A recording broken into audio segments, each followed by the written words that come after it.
ఏ తప్పు చేయకపోయినా సీతమ్మ ఒక రాక్షసుని చెరలో ఉన్నది. రాముడు వదిలిపెట్టాడా? పోతే పోయింది పో, అక్కర్లేదని వదిలిపెట్టాడా? నా తండ్రి రామయ్య ఎన్ని కష్టాలు పడ్డాడు, ఎన్ని బాధలు పడ్డాడు, ఎంత ఏడ్చాడు, ఎంత తిరిగాడు, ఎవరెవరితో స్నేహం చేశాడు. సీతమ్మను తెచ్చుకున్నాడు కానీ వదిలిపెట్టలే కదా. అలా భార్యను వదిలేసిన భర్తలకు చెబుతుంది రామాయణం. రాముడిలా కష్టపడ్డావా? ఏమి కష్టం వచ్చిందని భార్యను వదిలిస్తున్నావు? రామాయణం ప్రశ్నిస్తుంది. గుండెల మీద చేతి తీసుకొచ్చి ఆత్మవిమర్శ చేసుకోవాలి. భర్తను వదిలేసిన భార్యలు, భార్యను వదిలేసినటువంటి భర్తలు ఏమి కష్టమయ్యా? అర్థం చేసుకుంటే దాంపత్యం. అర్థం చేసుకోకుండా అహంకారానికి వెళ్ళావా? అహంకారాలకు వెళ్ళకు. అర్థం చేసుకోవడమే దాంపత్యం. ఒకరినొకరు అర్థం చేసుకోవాలి. ఒకరి కోపం వస్తే ఒకరు తగ్గాలి, ఒకరికి ప్రేమ కలుగుతుంది, ఒకరు పంచుకోవాలి. భార్యాభర్తల బంధం వరమా ఇంకా చెప్పాల్సి వస్తే భార్యాభర్తల బంధం అరటాకు. చూడటానికి అరటాకు చాలా పచ్చగా అందంగా కనబడుతుంది, కానీ ఏ చిన్న గాలి వచ్చినా తట్టుకొని పగిలిపోతుంది, ఏ చిన్న రాయి తగిలినా పగిలిపోతుంది, ఏ చిన్న ముళ్ళొచ్చి పడ్డా చిరిగిపోతుంది. దాంపత్యం అలాంటిది. చెనగనివ్వకూడదు, అలా కాపాడుకోవాలి.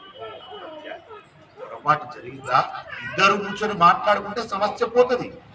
భార్యాభర్తల మధ్య ఇబ్బందులు కలిగాయా, గొడవలు వచ్చాయా, దయచేసి ఇద్దరు ఏకాంతంగా కూర్చొని ఉన్నట్టుగా మాట్లాడుకోండి. మాట్లాడుకుంటే మధ్యలో ఉన్న పొరపక్షలు మాయ అని మాట్లాడుకోకపోవడం వల్ల, మధ్యవర్తిని మధ్యలోకి తీసుకురావడం వల్ల ఇంకా దూరం అవుతారు భార్యాభర్తలు. మీరు డైరెక్ట్ గా మాట్లాడుకోండి, తప్పేమిటట్లా.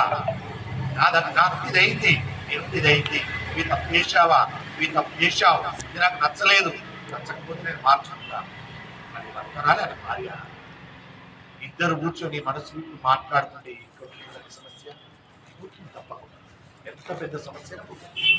భార్యాభర్తల మధ్యలోకి మూడో వ్యక్తి రాకూడదు. ఎట్టి పరిస్థితుల్లో మూడో వ్యక్తికి అవకాశం ఇవ్వకూడదు. ఇచ్చారా ఆ దంపతులు ఖచ్చితంగా విడిపోతారు. ఆ మూడో వ్యక్తి భర్త యొక్క తల్లిదండ్రులైనా కావచ్చు, భర్త యొక్క స్నేహితులు కావచ్చు, భర్త యొక్క అన్నదమ్ములు కావచ్చు, భర్త యొక్క మదిలో మరుదులో కావచ్చు, అక్క చెల్లెలు స్నేహితులే కావచ్చు, ఎవరైనా కావచ్చు, మధ్యలోకి రావచ్చు. అటువైపు భార్య వైపున కూడా తల్లిదండ్రులు కావచ్చు, అన్నదమ్ములు కావచ్చు, అక్కలు కావచ్చు, భావన కావచ్చు, స్నేహితులు కావచ్చు, ఎవరైనా మధ్యలోకి రావాలి. సమస్య వచ్చిందా, ఇద్దరు వేరుగా ఉంటున్నారా, ఒకసారి చిన్న మెసేజ్, చిన్న ఫోన్ చేసుకొని మన మనసు విప్పి మాట్లాడుకుందాం. ఒక వ్యక్తి మనకు అక్కర్లేదు. మీరు ఇది కాదని పంచాయతీకి వెళ్తారు, పంచాయతీలో కూర్చుంటారు. ఆ ఊరు నుండి 10 మంది, ఈ ఊరు నుండి 10 మంది వస్తారు, కూర్చుంటారు, 100 మంది వింటారు. అక్కడ ఏం చేయాలి? అమ్మ నీకు పెళ్ళైనప్పుడు చెప్పమ్మా అంటే అట్లా ఏమేం చేస్తుంది? అమ్మాయి తరపున అమ్మ లేదా పెద్దలు ఎవరో. పెళ్ళైనప్పుడు కాదు, వీళ్ళు సంబంధం మాట్లాడుకోడుకొచ్చినప్పుడు చెప్తా వినన్నయ్యా అంట. అదా బయట పెట్టుకోవడం. దానివల్ల ఏమన్నా పరిష్కారం వస్తుందా? రాదు. ఆమె అలా చెప్తుంది. అబ్బాయి తరఫున చెప్పుకుంటే ఆమె ఏం చేసింది? ఆమె కూడా చెప్పుకుంటూ వచ్చింది. సమయం అయిపోయింది. అమ్మా ఇవాళ రేపు వెళ్దాం అంటారు. మళ్ళీ రేపు వస్తారు, రేపు కూర్చుంటారు. రేపటి వరకు ఈ మాటలలో ఎన్ని పెళ్లి వేసుకుంటే అనవసరమైన మాటలు. ఇంత పంచాయతీ జరిగింది, ఈ రోజు చూడాలి. వారం రోజులు గడిచింది, గొడవలే పంచాయతీ. 15 రోజులు అయింది, నెల అయింది, గొడవలేదు. నెల రోజుల తర్వాత మీరు వింటారా? చెప్పినట్టు అంటారు. మేము వింటాము అంటేనే పంచాయతీ వస్తుంది. ఎవరు వినాలి? ఎవరైతే గొడవ పెట్టుకున్నారో భార్య భర్తలు వింటాయి. అన్ని రోజులు గడిచిన తర్వాత ఆ భార్య అన్నది, సరేనండి నాది తప్పే, మా ఆయన నేను అలా అర్థం చేసుకోకూడదు అని భార్య అన్నది. భర్త ఉన్నాడు, నేను కూడా అలా చూడకూడదు, నా భార్యను ప్రేమగా చూసుకుంటానన్నాడు. పంచాయతీ ఒడిసిందో లేదా? దాని పంచాయతీ ఆమె విన్నది కాబట్టి తెగింది, ఈయన విన్నది కాబట్టి తెగింది పంచాయతీ. కానీ ఈ నెల రోజులలో ఎన్ని రహస్యాలు బయటకు వచ్చాయి? ఎంతమంది విన్నారు మీ రహస్యాలు? ఇన్ని రహస్యాలు బయట పెట్టుకుని మళ్ళీ మీరిద్దరు ఒకటి అవుతుంది కదా, తెగిపోయింది సమస్య.